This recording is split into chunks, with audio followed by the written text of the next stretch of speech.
Greetings, ladies and gentlemen, and welcome to today's edition of Read TFOS, where I take old stories of Narrated and update them to modern audio standards.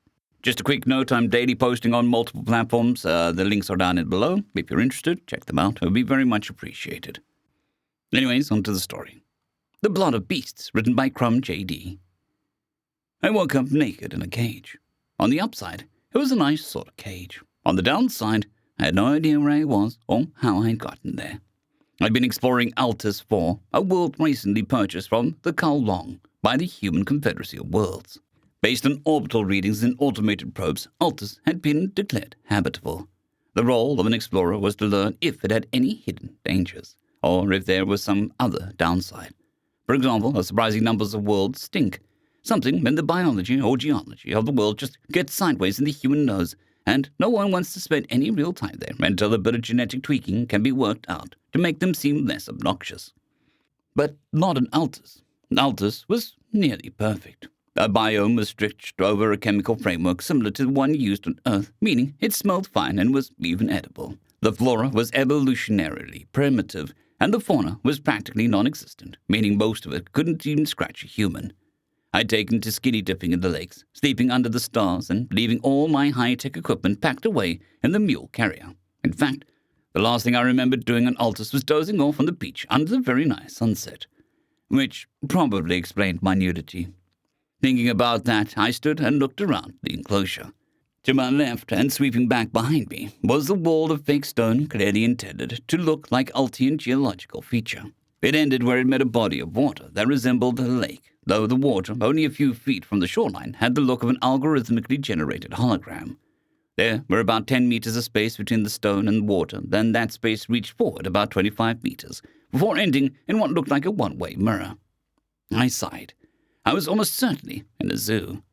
That'd teach me to wander around alien worlds naked like some sort of noble Rosunian primitive. If I'd been wearing pants, this wouldn't have happened. Still, it wasn't so bad.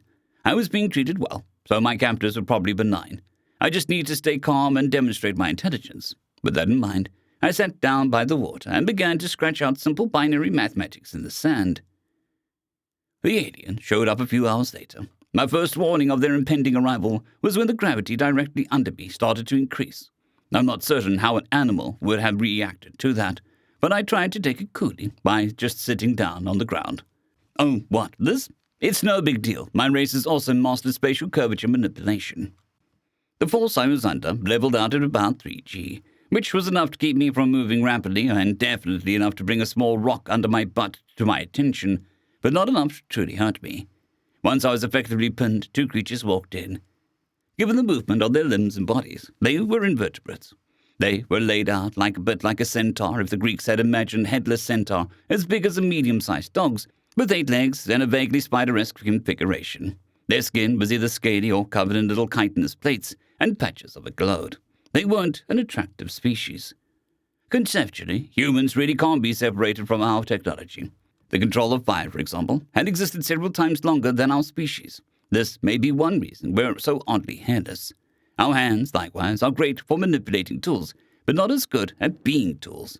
As such, we've always been fond of implanted technology, and I wasn't completely without tools, even though my external gear was long gone.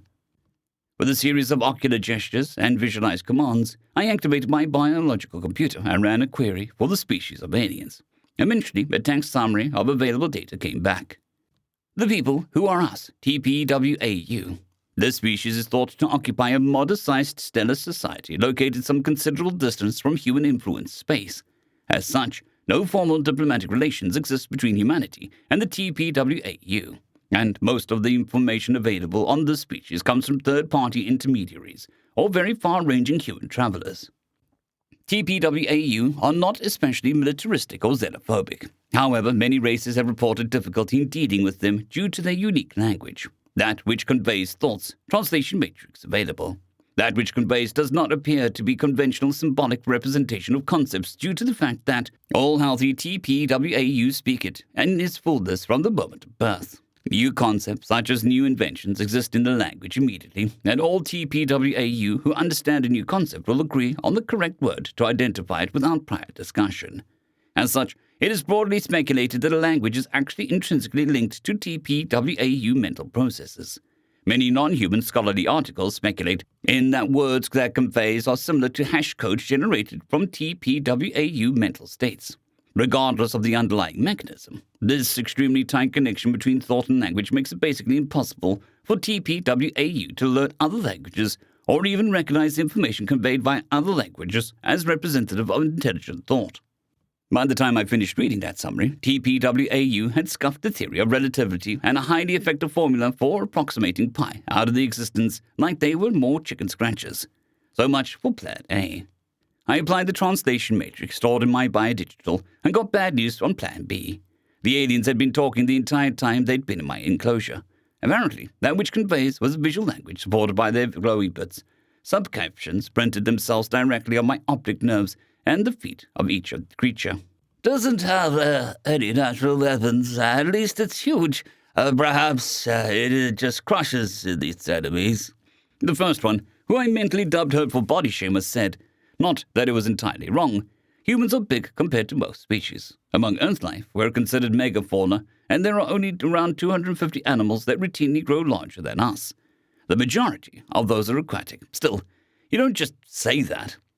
Nearly 9 to the power of 2 kilograms. Unit translations are approximate with rounding based on context and original magnitude. Turn on exact translations? Yes, no. Moreover, the redundant organs I talked about earlier are wrapped in a cage composed of extremely durable calcium compound.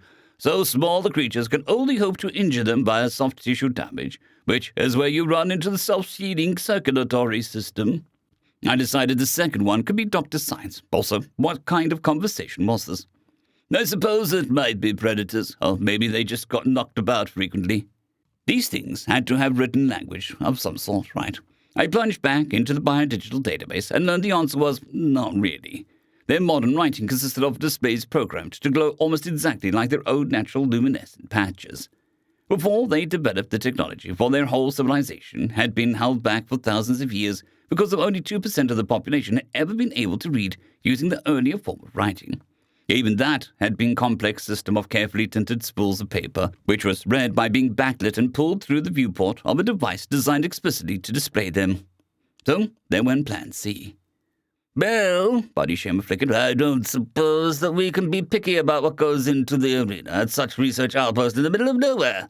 It would be a good bout regardless. No one has ever watched this thing before. Be of adventurous spirit. The word arena was definitely disturbing, and it sent me scurrying into TPWAU database a third time. Yep, apparently these cuddly little guys just love watching random animals fight.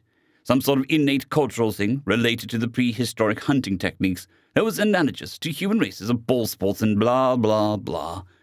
My day was not looking up. The arena proved to be a natural circular depression on the planet's surface. It looked like a small meteorite crater, but it might have been a volcanic. TPWAU had carved their version of stadium-style seating into the sides, but left it otherwise primitive. The world I now occupied was a moon of some sort. Nearly 50% of the sky was taken up by an enormous gas giant that was predominantly azure in color, with bands of rust and white. Beyond its horizon, I could see 2 other moons partially oculated by the daylight sky. I also noticed I had a slight double shadow indicating it was a binary system, though the suns were a single point of burning light too bright to make out their duality. After I finished looking around, I sort of freaked out. I'd been doing my best job signaling I'm intelligent, please don't make me fight wild animals, to TPAW, while I looked for a way to escape. But there hadn't been a way to escape, and I'd gotten into my head that my last hope was that I was in a familiar world. Once I was free of the restraints used to move me into place, I took off running and tried to jump free of the arena like a wild animal they took me for. Gravity on the moon was rather light. I got up to a good run of speed and leapt up 3 meters into the air. Unfortunately, the wall was 7 meters or so tall, and even with my hand stretched all the way out, my palm slapped a blank stone a meter from the top. I fell back to the ground slightly stunned. I might have weighed less, but I had just as much inertia, and I'd slammed into the wall at somewhere around south of 35 kilometers per hour. When I recovered, I saw something else had been moved into the arena. TPWAU call the platforms used to transport animals to their arenas by the word that gets translated to pavilion, though there is no proper human equivalent. It serves as a base, armory, and shred of the creature's natural environment in the arena. and it's one of the most important parts of the fight for TPWAU. These battles aren't the result of a bunch of bored and slightly mean humans looking for entertainment. They're a culmination of a whole psychology. Historically, TPWAU lacked humans' natural advantages when hunting. They aren't very big, they can't run for hours, and they don't have the proper equipment to throw anything. Instead, they were ambush hunters. They would watch their prey for days at a time, learning their strengths and weaknesses, and eventually pouncing. As such, learning about creatures that battle in the arena is a big part of it for them, and creating the perfect pavilion for a species is part of that. Sadly, they haven't given me a rifle and a duck blind, maybe once they understood me a bit better. This pavilion rolled itself onto the roughly center of the arena, halted, extended tripod legs for stability, and then slowly elevated its central section into the air on a telescoping pole. Once it reached a height of about 15 meters, the central section unfolded a bit like a flower, displaying a small patch of another world. The top was covered in reddish vegetation that glistened just a bit as though wet, and perched among the bushes were bullet birds. I winced, feeling a bit nauseous. I wouldn't have known what a bullet bird was except for moderately famous in ornithological circles, and my father was an avid birdwatcher who once took the whole family on a trip to see odd creatures. Bullet birds move by a gaseous expansion.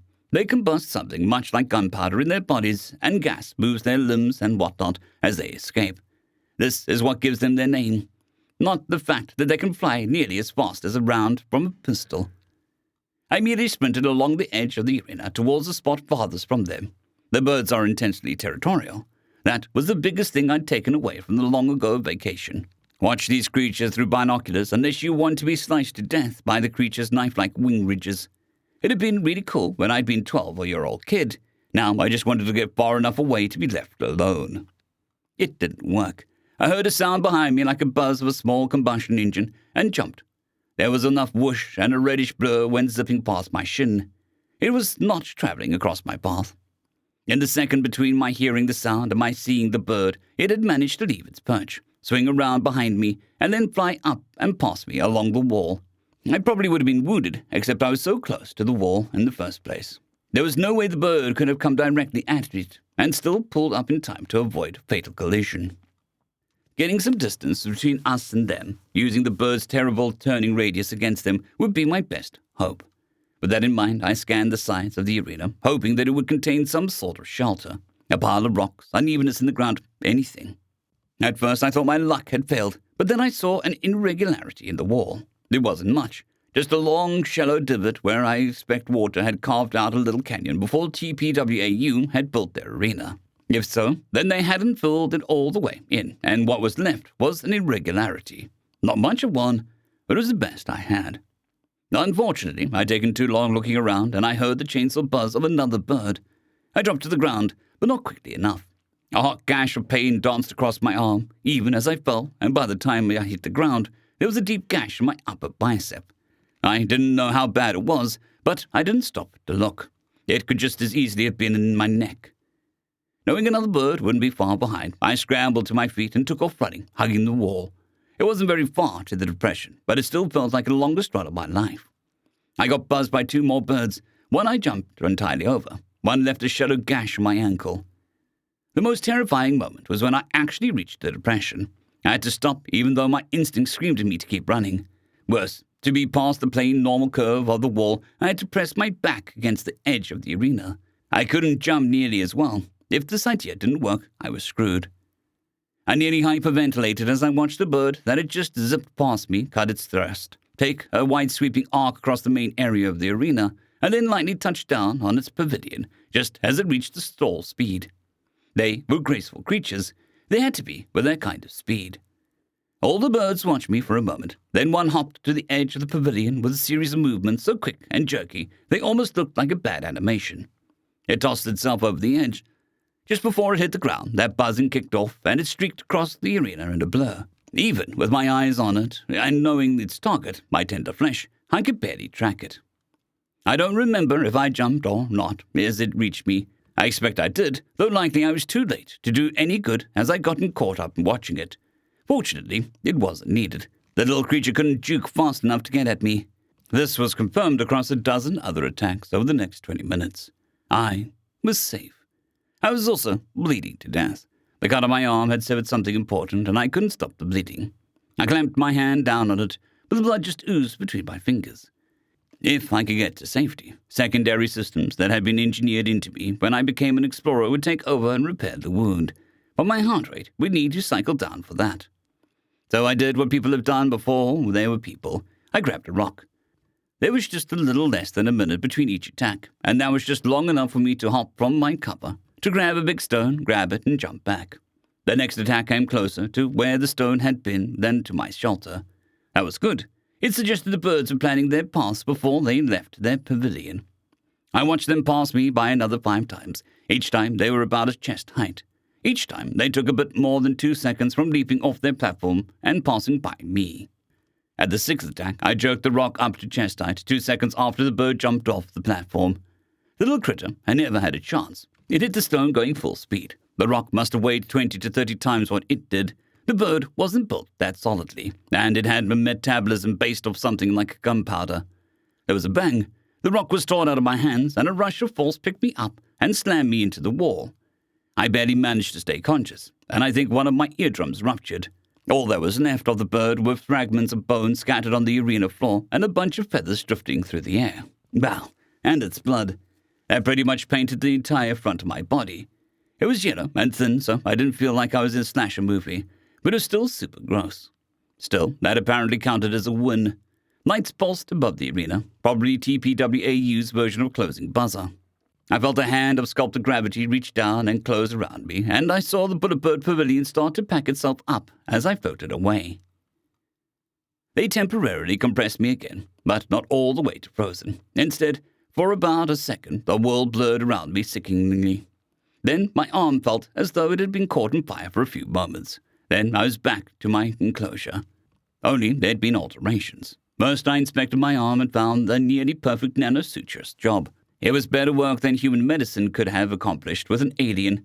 As far as I could tell, it was basic physical repair that hadn't depended on any chemical medicine, but instead reconnected my damaged tissue at a nearly microscopic level, and held in place by some protein that looked a lot like my own skin.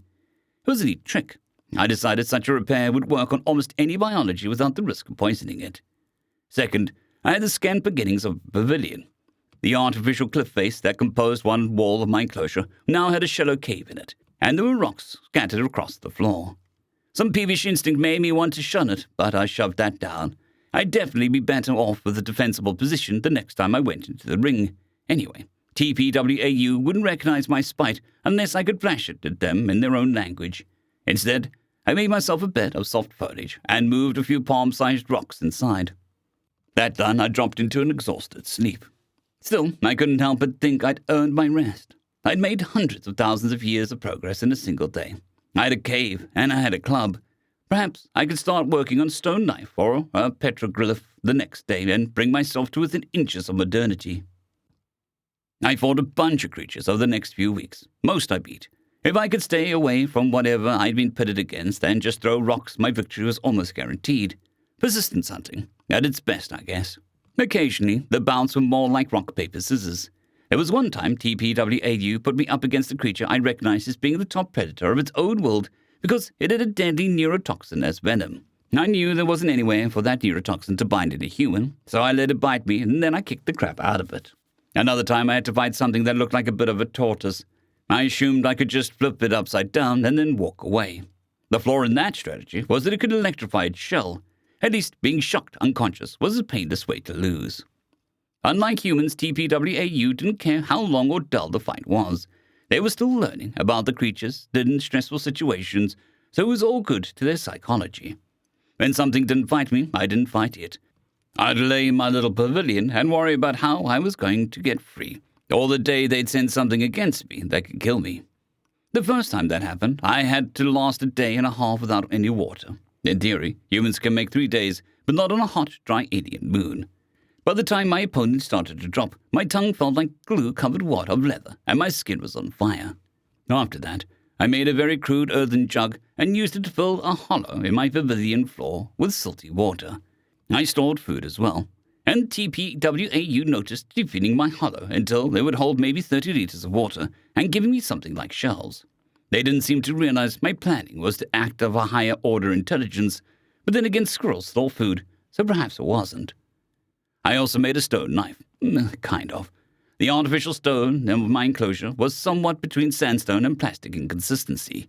It was more of a stone wedge, and it didn't exactly scream, "I'm a tool user." Worse yet, that's where my technological progress stalled at. Ulcers didn't have wood, and I couldn't figure out how to make fire. Still, I was able to bludgeon a few things with my mighty stone wedge.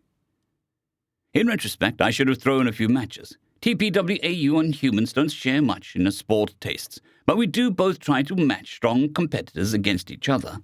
By winning almost all of the time, I ended up reaching the top of the local bracket.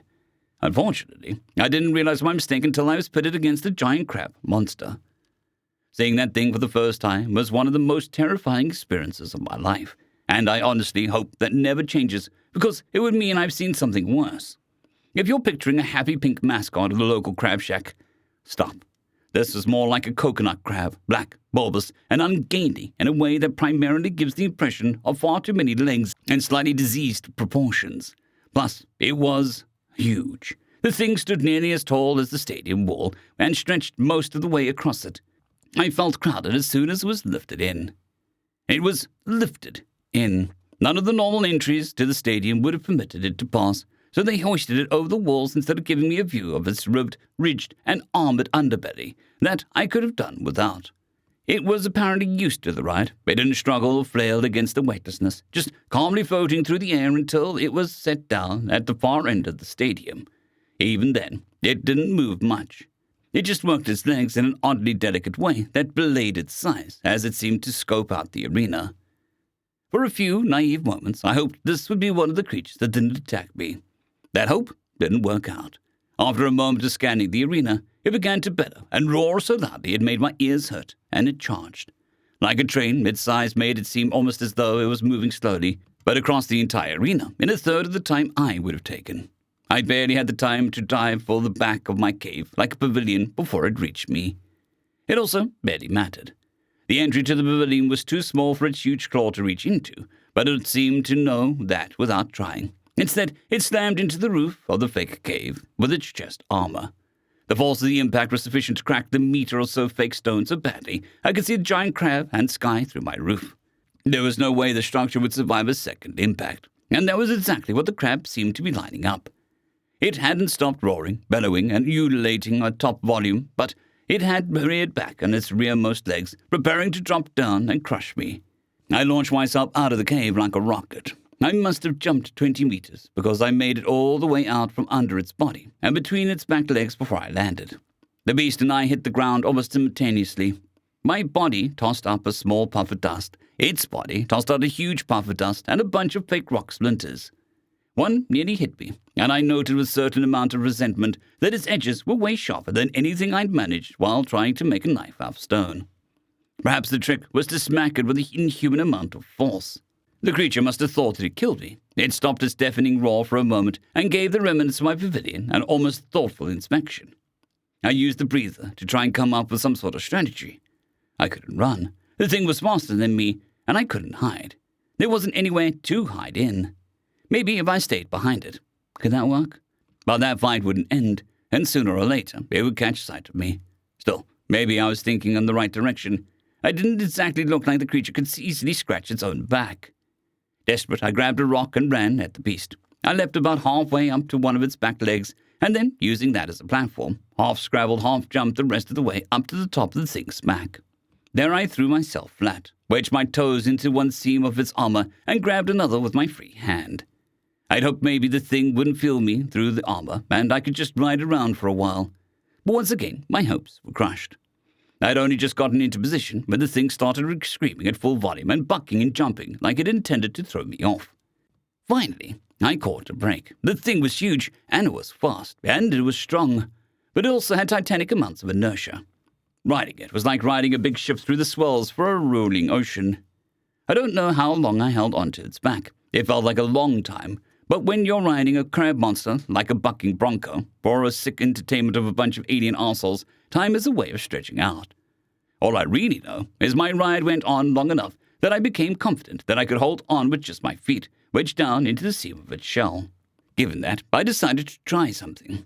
I slid to a sitting position, gripped the rock I'd been holding with both hands, and slammed it down on the thing's shell. It was a pretty big rock, maybe the size of a large watermelon. On Earth, it would have been almost too big to lift. Certainly, it would have been too big to lift with one hand while jumping around. So slamming it down with two hands was just enough to shatter some chips out of the thing's shell. It wasn't much damage, but it was cumulative, so I started to hammer away. This time, I know exactly how long it was, because I was counting my hits for some reason.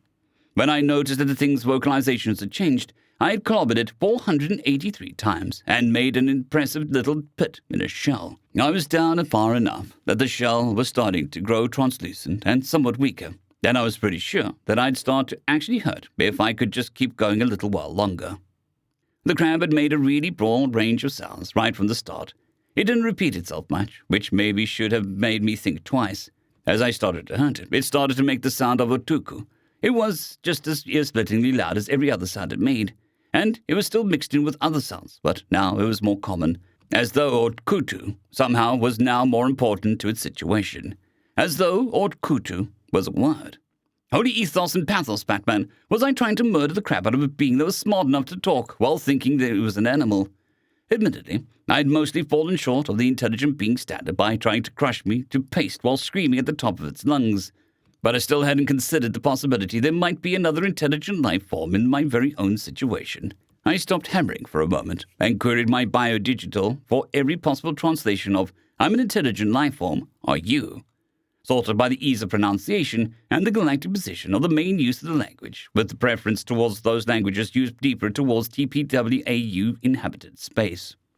Once the list was in place, I had the biodigital play them in my head, and I shouted them out to the best of my ability. I think I got about 7 phrases in before the crab monster quit bucking and answered in the same language. "If that's the case, then get off my back and quit hitting me." I had already quit hitting it, but I didn't get off its back. Instead, I sat there kind of stunned for a long moment. "Well, I'm not really comfortable with you up there. Come down, we'll talk like civilized beings." "If I come down, are you going to try and hurt me?" I asked at length. "Why would I do that?" "Well, you tried to kill me earlier, and you're still yelling." This time, there was a long silence from the crab being before it answered. "I admit fault for that. I've been in this place many waxings and wanings of the bluest moon in the world's sky, and during that time I've learned I am the least danger in the arena if I'm immediately strike with overwhelming force. As to my volume, I lack the physiological capacity to adjust it. I am aware many other cultures find it threatening, and I once had a device to deal with that shortfall, but it wasn't equipped when I was seized." I considered that for a long moment, and then jumped to the ground. It was a risk, I thought, but a calculated one. I'd happily take a fall if the being wanted to arrange it so that it really had no motivation for hurting me.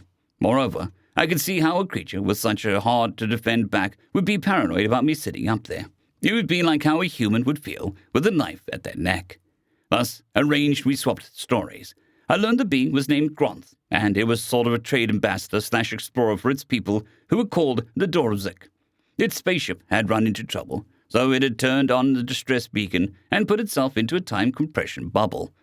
Unfortunately, TPWAU had answered the call and decided Gronth was some sort of pet or wild beast that the real creators of the ship had been keeping around. In this instance, I couldn't completely fault their logic. Gronth didn't have any hands and couldn't build or directly manipulate technology. Apparently, when these people chose a leader, they all selected a sort of hormone that made their leader grow into a mighty brute that could protect the tribe. Delicate manipulators were sacrificed in the process, though the individual actually became more intelligent. It was an interesting story, and I really liked the surprise ending. "I think if we work together, we might be able to escape." "What, really?" "I wouldn't lie about such a thing." "No, I started to say, then trailed off. Now wasn't the time to explain human idiom. It was amazing how conversation in a language neither of us spoke natively was holding up this well. "How?" I finished instead. "The gravetics of the arena weren't powerful enough to handle me when I first arrived. They upgraded, but they still just barely have enough to handle me. I'll use up their power, and you will climb my leg to escape the arena floor. I believe that the enclosure houses the arena controls." Grunt pointed at the small pillbox that looked much like a human stadium control center would have. I was briefly struck by the incongruity of having secret planning sessions at ear-damaging volume with a giant crab. By this time, I was confident TPWAU would miss it. But what would they take it for, if not a conversation? Then again, 15 minutes before, I would have been thinking about how easily that claw could cut me in half, not where it was pointing. I hyperventilated a bit, getting ready to run, and jumped in and said, "Okay, I'm ready." A human would have nodded or given me some sign, and heck, maybe Grant did, with a suggestive twitch of his back leg or something. But to me, it seemed like the giant just took off. It crossed the arena before I could react, and then jumped for the lowest level of the stadium seating. I admit to standing there in a dull amazement for a moment at the sheer spectacle of a creature that size of a house leaping. Whoever or whatever was running the arena gravetics reacted faster than I could. Grant's trajectory rapidly curved downwards in a way that had nothing to do with the weak gravity of the moon. But even that wasn't quite enough. It got 4 of its limbs up and over the wall between the seating and the arena floor, and buried its claws into the cement. The gravetics grabbed Grant, and for a moment the colossus was pulled down. But then it roared, not much louder than ever before, but far lower until the sound rattled in my chest, thrummed in my bones, and vibrated through my head, and the mighty being began to make upward progress again. That, I decided, was my cue. I took off running, leaping onto the back of Grant's leg, where it was curved and straining against the ground. To his back, my feet catching the same joints in his armor as before. Then finally to his mighty claw. As I arched across his body, I was jostled by the gravity fields he was wrapped in, and my path flowed and distorted out of the parabolas I should have followed, but overall I was ignored. I made it to the seating area. The crowd of TPWAU were already running in terror, and I can't flatter myself into believing I added much to that. Instead, I followed their backs through the widening patch of empty seats up to the control room. Through its main window, the one that looked over the arena, I saw 3 TPWAU. The entirety of the small space they occupied was flashing like a nightclub with their strobing speech. What little of it my translator could make amounted to something like, "Get it, get it, get it, get it, the gravetics on it now!" Grant roared again, and the window of the control booth thrummed with it. I looked back to see the giant make another meter or so forward, as though its limbs shook with the effort. Surely its strength would give out any instant. Then again, that was just the distraction. I snatched up a short backpack one of the fleeing TPAW had left on the seat near the booth and slammed it through the window to the control booth. It was real glass, and the hail of shards that were propelled into the already panicked controllers sliced them up pretty well. I'm not proud of how happy it made me to make their already terrible day a little worse. Treat a man like an animal, etc., etc., I guess. I roared at the now fully accessible control booth operators. My volume wasn't anything on what Grant was putting out, but then again, I was a hell of a lot closer. Something fell out of one of the TPAW, and I took that to mean that it was getting ready to bolt in the traditional manner of Earth life. Because I'm a friendly guy, I decided to help it out. To that end, I reached through the now broken window, grabbed it by a handful of flailing tentacles, and whipped it around my head a couple of times and hurled it in the general direction of the arena floor. It turns out, a human can get pretty good distance on a dog-sized creature in a moon's gravitational field. To this day, I have no idea if I killed it. Yeah, it didn't really know why what it was doing was wrong, and maybe I sort of hope it didn't, but recognizing other intelligent life forms is a survival trait, and something needs to breed that into the TPWAU. I was preparing to teach the second and third how to fly as well, when an extremely loud voice spoke up and behind me. "Come! We must get somewhere! My ship can land before they receive reinforcements." "Your ship? The people who are us have prepared it, no doubt, in salvage. I have summoned it." "How?" Gaunt pounded a claw into the stadium, shattering several rows of cement seatings. "I have no hands! I've always controlled it with the cybernetic implant, but that isn't of consequence. I go now." Without waiting for me, Grant began to move. Ready. The Dozeric had a good point there. I was being blatantly stupid, playing 20 questions. We both scrambled the last little bit out of the crater, into which the stadium was built, and onto the moon's surface. It was an ugly and largely desolate little world, but in that moment, the dusty plain felt like a Grand Canyon, Olympus Mons, and a half-dozen other natural wonders all rolled into one. "Come! We need only move beyond these few buildings," Grant yelled, gesturing at the squat structures that surrounded this arena. Perhaps most of the settlement was underground, but the open space was close. At this point, I didn't need any encouragement. We both took off running. We got clear of the buildings just in time to meet Grant's ship. That's when a question I hadn't really realized I had got answered. Grant couldn't have summoned the ship at any time after he was repaired, because it was huge. The thing was like some massive freighter or a heavy military platform. It was way bigger than the arena or even the whole stadium, and though Grant might have trapped us under it, there was no way that we could have entered until we got out of that hole. Its massive doors opened, and we clambered aboard. Our escape from the point was fairly easy. Grond's ship had weapons, and we got them hot, but we didn't have to fight. We just burned hard for the gravitational warp minimum, and then went FTL. There wasn't any pursuit. I never learned why there wasn't. I could have been that the big ship was just too intimidating. TPWAU could have been scrabbling everything they had, but they just didn't manage it fast enough. Or they could have realized that we were intelligent. I mean, it's pretty freaking obvious when a dumb animal steals a starship that you made a miscalculation somewhere along the line, right? Despite my experience to the contrary, TPWAU aren't stupid. They just have a blind spot. That doesn't mean that humans should trip into the availability bias of assuming a single glaring issue represents the whole of their capabilities. It was easy to find a human space as soon as I could see the stars. We were still fairly close, so Grons took me straight home and then hung around to initiate diplomatic relations. The personnel I spoke to seemed excited about that. With the aid of the device that artificially modulates volume, Gront is fantastically urban and intelligent. Moreover, the Drozek see the universe a lot like humans. They're a long way away, but we should be able to open up a trade in digital goods. At least, that's what I hope. I'm now Gront's representative flogging art, entertainment, and research and design work. So, long story short, could I interest anyone in a product catalog? End of story.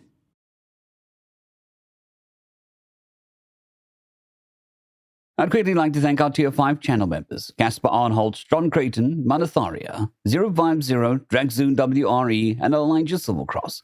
Thank you very much.